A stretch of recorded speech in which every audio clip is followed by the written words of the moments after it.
다시 돌아와서 말씀을 드린다면 기존에 갖고 계신 디스크, 사스, 사타, 뭐 조금 환경이 좋을 경우에는 SSD가 될 수도 있는데 이러한 파일 시스템, 이런 스토리지를 가지고 스토리지 스페이스를 구성을 해서 하나 이상의 가상화된 스토리지 영역을 구성을 하시고 그 다음에 실질적으로 이 파일 시스템이라든가 이런 것들을 사용할 수 있는 환경을 제한하실 수가 있도록 되어 있고요.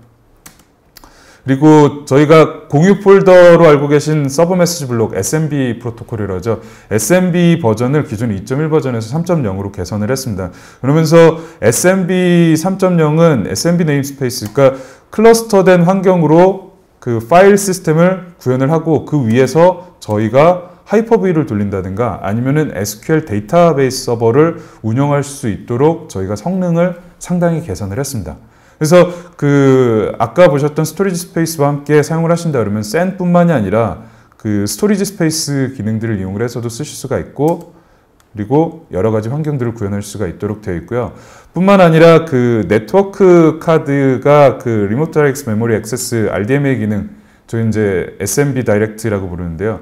이 기능을 지원할 경우에는 기존의 그 네트워크 카드가 어플리케이션에서 네트워크 카드를 통해서 상대 서버에 전달이 되고 그리고 상대 서버에서도 마찬가지로 처리를 해주는 이런 방식이 아니라 다이렉트하게 클라이언트에서 서버로 네트워크에서 처음에 연결될 수 있는 채널만 만들어주고 메모리 쪽으로 다이렉트하게 이 패킷이라든가 데이터를 전송할 수 있기 때문에 조금 더 고가용성을 빠른 성능을 구현할 수 있다는 것이 그 장점이실 수가 있습니다. 이 기능 같은 경우에는 RDMA를 지원하는 네트워크 카드를 필요로 한다는 걸 참고하셔야 될 것 같습니다. 다음으로 말씀드릴 내용은 데이터 디듀플리케이션에 대한 내용인데요. 데이터 중복 제거라고도 하는데 아까 데모 과정에 잠깐 보여드렸던 내용입니다. 실질적으로 기존의 스토리지 영역에서 효율적으로 스토리지 영역을 관리하기 위해서 하나의 인스턴스를 여러 개로 쓸 수 있는 싱글 인스턴스 를 사용하는 SIS라든가 여러 가지 방식들이 있었었는데 데이터 디듀플리케이션 같은 경우에는 디스크 레벨인 청크 단위로 파일을 분석을 해서 이를 나눠주고 그리고 이에 대한 것들을 디스크 레벨에서 처리를 해주기 때문에 VHD 라이브러리처럼 유사한 파일 데이터들이 많은 경우에는 최대 80%까지도 효율을 보실 수가 있고요. 문서같이 서로 다른 내용들이 많은 경우에도 뭐 20% 정도의 효율을 볼 수 있다라는 것이 저희의 윈도우 서버 2012에서 제안하는 새로운 파일에 대한 효율성을 제안드릴 수 있는 방법이라고 볼 수가 있습니다. 네, 방금 말씀드렸던 내용들을 통해서 윈도우 서버 2012는 기존에 있었던 하드디스크들을 단순히 서버에 붙이는 것만으로 그리고 윈도우 서버 2012를 탑재하는 것만으로도 새로운 스토리지 서버 형태로 구현할 수 있다는 것이 장점이라고 볼 수가 있고요. 뿐만 아니라 새로워진 윈도우 서버 2012에는 고가용성을 구현할 수 있는 여러 가지 기능들을 포함을 하고 있습니다. 일단은 SMB 프로토콜, 아까 말씀드렸던 SMB 3.0의 페일오버 기능을 지원을 하는데 페일오버에 대해서는 잘 알고 계실 겁니다. 일단은 특별히 문제가 없을 때는 특정 노드를 통해서 운영을 하다가 문제가 발생했을 경우에 해당 서버가 이제 중단이 되게 되죠. 중단이 되고 나면은 실질적으로 서비스에 중단이 발생이 되고 그 다음에 다른 서버로 넘어가게 되는데 SMB 페일오버 같은 경우에는 액티브 형태로 구성되어 있기 때문에 별도의 구성을 해주지 않으시더라도 자동으로 넘어가게 되어 있습니다. 이걸 구현하는 방식은 저희가 잠깐 다시 돌아가서 보여드리면요. 지금 제가 MSTN STG00이라는 클러스터 그룹에다가 MSTN vShare라는 스케일아웃 파일 서버, 그러니까 SMB 3.0을 호스팅하는 역할을 하나 구성을 해놨고요. 지금 이 파일을 구성한 경우에는 어떠한 식으로 저희가 고가용성 액티브를 구현하느냐면은 네트워크 로드 밸런싱 기능을 이용을 해서 지금 여기 보시면은 보시는 것처럼 vShare에 대해서 로드 밸런싱 형태로 구현을 하고 실질적으로 vShare가 갖고 있는 IP들은 이 클러스터 노드로 구성되어 있는 STG 01과 02가 갖고 있는 IP와 같고, 그리고 이를 통해서 로드 밸런싱을 구현할 수 있기 때문에 그 특별한 중단 없이 다시 사용을 하실 수가 있고요. 그리고 아까 잠깐 못 보여드리고 넘어간 거를 다시 보여드린다 그러면은, 지금 제가 SMB를 통해서 그 가상 머신을 호스팅할 수 있다라고 말씀을 드렸는데, 지금 이 가상 머신 같은 경우에는 보시는 것처럼 가상 하드 디스크가 공유 폴더 형태로 그 저장이 되어 있고요. 공유 폴더에 저장이 되어 있고, 그리고 이 가상 머신 자체는 제가 보시는 것처럼 쓰시는데 큰 문제 없이, 제가 브라우징 하거나 이런 내용들에 큰 문제 없이 잘 사용되는 걸 보실 수가 있습니다. 그래서 그 SMB 쉐어를 가지고 가상 머신을 호스팅 한다라든가, 그 파일 IO가 많은 SQL 서버, 데이터베이스 서버와 같은 것들도 저희가 사용할 수 있도록 저희가 성능 개선들을 만들어 놨기 때문에 여러 가지 시나리오를 제안하실 수가 있고요. 또한 아까 말씀드렸던 것처럼 고가용성을 구현할 수 있도록 저희가 액티브 시나리오를 파일오버 구성을 지원할 수 있도록 설명을 드리고 있기 때문에 여러 가지 시나리오를 만드실 수가 있습니다. 또한 그 고가용성을 구축하시고 나면은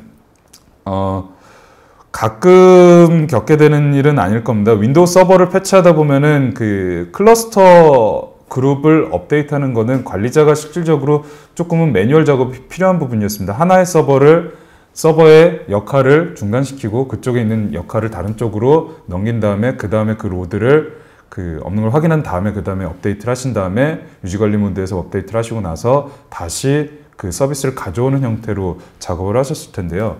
윈도우 서버 2012에서는 클러스터 어웨어 업데이팅이라고 해서 CAU라고도 하는데, 그 오케스트레이터 서버를 하나 두고요. 이 서버를 통해서 그 작업 부하를 자동으로 그 페일오버 시키고, 그리고 해당 서버에서 운영되지 않는 것 좀 확인하고 그 서버를 업데이트를 시킨 다음에 이런 작업들을 하나하나씩 순차적으로 작업을 진행을 해서 이 클러스터에서 진행되고 있는 업데이트라든가 이런 패치들이 그 실질적인 서비스에 문제 없이 잘 동작하면서도, 그러면서도 패치가 정상적으로 이루어질 수 있도록 하는 환경들을 지원을 하도록 되어 있습니다. 그리고 결론적으로는 다시 원래대로 모든 것들을 돌려놓는 이런 형태, 오케스트레이션을 가능할 수 있도록 그 클러스터 어웨어 업데이팅 기능들을 지원하기도 하고요. 예, 이런 것들은 SMB 쉐어를 가지고 업데이트 파일을 가지고 구현하실 수도 있도록 되어 있습니다. 그리고 SMB 멀티채널 같은 경우에는 네트워크에 있는 기술들을 가지고 네트워크에서 파일을 전송하고 있는 과정에 문제가 발생할 경우에는 아까 말씀드렸던 SMB 다이렉트라든가 아니면 그 네트워크 카드의 RSS 기능 또는 SMB 티밍 기능들, 뭐 이런 기능들을 고루고루 저희 윈도우 서버 2012에서 자체적으로 인지를 해서 문제가 발생한 패킷을 다시 확인을 하고 검출한 내용들을 다시 보낼 수 있도록, 그러면서도 멀티채널을 구현할 수 있는 환경들을 제공을 하도록 되어 있고요. 그리고 잠깐 말씀드렸던 리자일런트 파일 시스템의 경우에는 NTFS에서 조금은 부족했던 부분들을 보완해서 만들어져서 예를 들어서 이런 겁니다. 기술적으로는 B+3 노드 형태로 되어 있다라고 하고요. NTFS 파일 시스템보다는 조금 더 어드밴스 매너로 그 파일을 관리합니다. 무슨 얘기냐면은 파일이 복사하거나 아니면 어떤 이벤트가, 파일에 대한 변경에 대한 이벤트가 발생했을 때 그 파일 자체에 대한 무결성을 검증하는 형태로 되어 있고요. NTFS 같은 경우에는 문제가 발생했을 경우에 문제를 디텍션해서 해결을 하는 방법을 찾아내는 형태로 되어 있는데, REFS 같은 경우에는 이벤트 발생과 동시에 문제에 대한 것들을 발견할 수가 있고, 이를 통해서 체크섬 데이터라든가 이런 것들을 보관을 하고 있고, 그리고 메타데이터 관리를 통해서 이런 내용들을 크게 무결성을 보장하실 수가 있도록 되어 있습니다.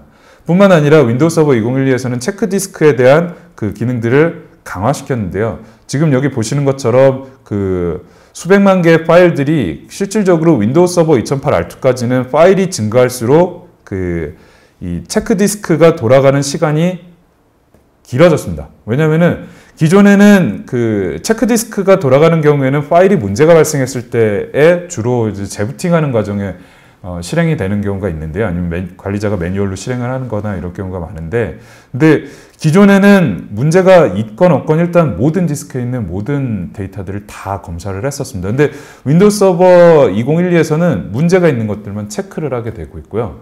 체크를 한 파일들만 체크 디스크 과정에 하게 되어 있습니다. 그리고 만일 그 체크한 파일들이 온라인 상태에서 고쳐질 수 있는 것이라 그러면은 운영체제 레벨에서 수정할 수 있는 노력을 진행을 하고요. 만일 오프라인 컴퓨터가 꺼져 있는, 디스크가 운영 중이 아닌 상태에서 처리가 될 경우에는 재부팅 과정에서 진행을 하도록 되어 있는데, 보시는 것처럼 저희가 타겟팅 되어 있는 파일들만 진행하도록 되어 있기 때문에 이 시간은 저희가 몇 초 이내로 진행될 거라고 예상을 하고 있습니다.